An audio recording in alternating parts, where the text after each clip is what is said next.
Joe Ducard here, and one of the big things that I struggle with, and definitely my students are always struggling with, is treating themselves like shit, man. Just being way too hard on themselves and not making time for themselves, and treating themselves like an afterthought. They may have these big lofty goals, but in order to get there, you don't have to beat yourself up and be treat yourself like a workhorse and all these other things. So I'm glad we got Mike with us here today, because Mike's one of the few people I've ever met in my life who really treats himself very, very well. And I love how good you are to yourself, and because he's so good to himself, he can love and care so much more for other people as well, because it's a reflection of what's inside him. So I want to get him on here to share those things and ways that you could treat yourself better, so you could be more loving, be happier, and meet people with ease.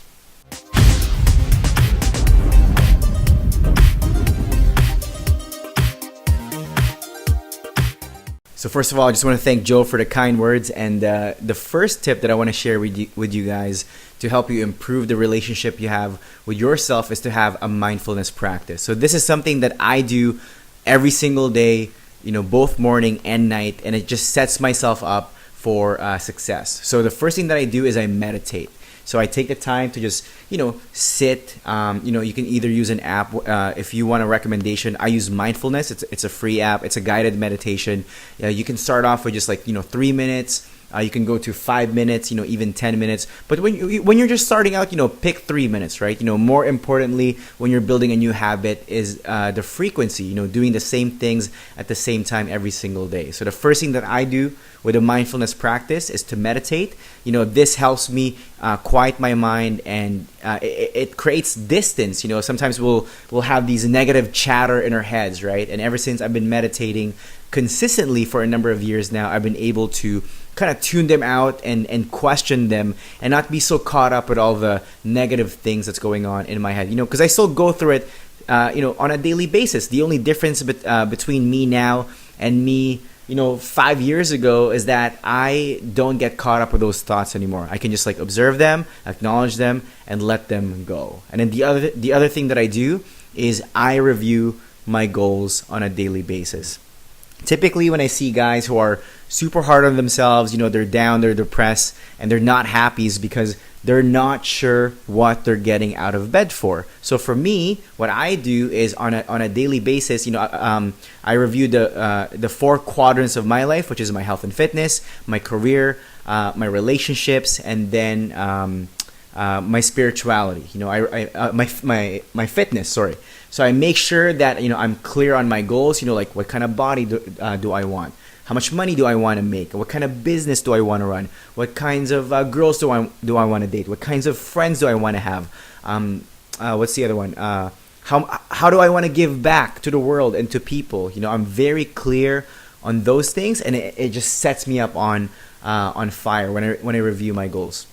And then the other thing that I do is a gratitude practice. So this is the last part of my mindfulness practice, where I come up with 3 to 5, even 10 things that I'm thankful for, and I pick 10, especially on days when I'm not feeling super good. I spend a little bit more time coming up with things that I'm thankful for, because sometimes when we're sad and we're depressed, we're focusing on things that are not going well in our lives, right? But when you take a moment and pause and you start thinking of, well, okay, my life's not perfect, but what are some things that are going well in my life? And I just put a conscious effort to put all my thought and energy on things that are working. And after about 5-10 minutes of doing that, I feel amazing.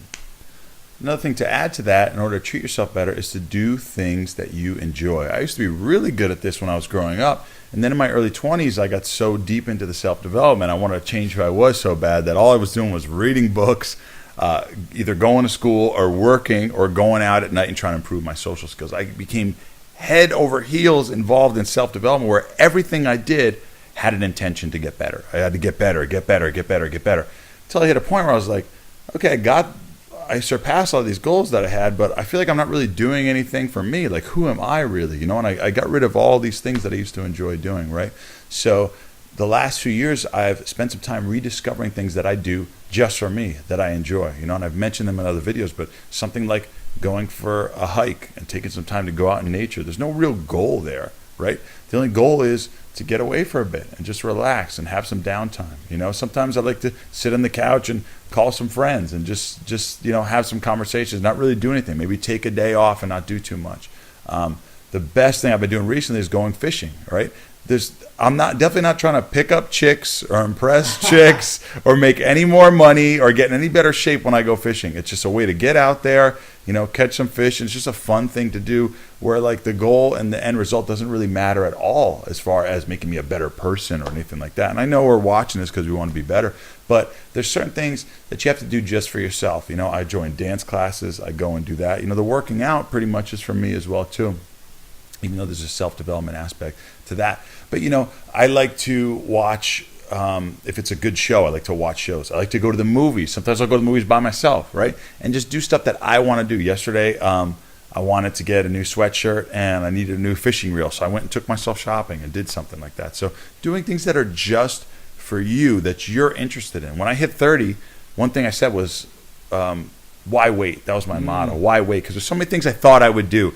Traveling, getting back into fishing, right? Learning how to dance, going to dance classes, and doing all this stuff, but I never wound up doing it, right? And I got so caught up with the self-development that I put all these things to the side, right? So now is the time where it's like, do things that make you happy, whether you want to play guitar, you want to make some art, you want to do photography, whatever it may be. Do things that are just for fun. They're not necessarily to make more money or to get more girls, or to improve yourself to be some grand master person. Because at the end of the day, you are who you are, right? And if you love yourself for who you are, then other people are going to love you for who you are as well. So paint the picture of who you are. Do those things that make you you and be your own unique person.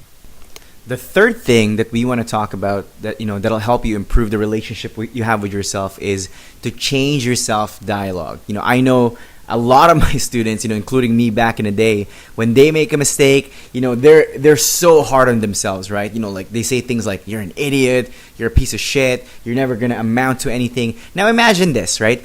Imagine if you talk to other people in that manner. Let me ask you this. Would you still have any friends? Can you imagine if I talked to you like that?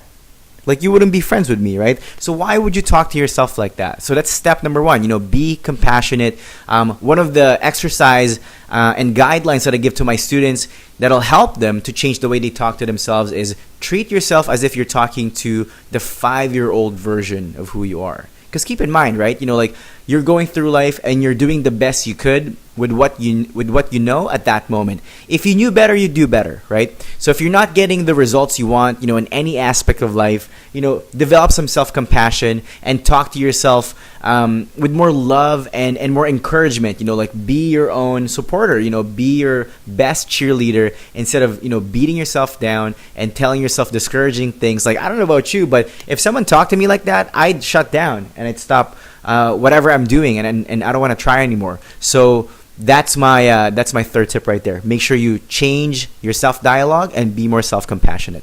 Yeah, and just to add to that, one thing that I say to people is to treat yourself like you would treat a close friend, right? Like you're saying, if you talk to a close friend in that manner, they wouldn't be friends for very long. Well, why is it that we have a friend who messes up and we say, oh, don't worry about it, it's not that big a deal? Or we have a friend who says, oh, I suck, and you go, you're actually much better than that. You actually do better. And we're so encouraging and lenient and forgiving of our friends, but we don't do that for ourselves as well too. And there really is, if you have an answer, please comment below, but there really is no reason to be harder on yourself and treat yourself worse than you would a friend. Like, why do we do that for other people, right? We should give that same compassion to ourselves as well. Have some leniency, have some respect for yourself, for improving yourself and going for the things that you want in your life. And when you fail or you have some setbacks, have some love and compassion for yourself. Be able to say, it's okay, you'll get back on the horse, you'll be fine, and share with yourself that same love that you'd give to a close friend, and give that love to yourself as well.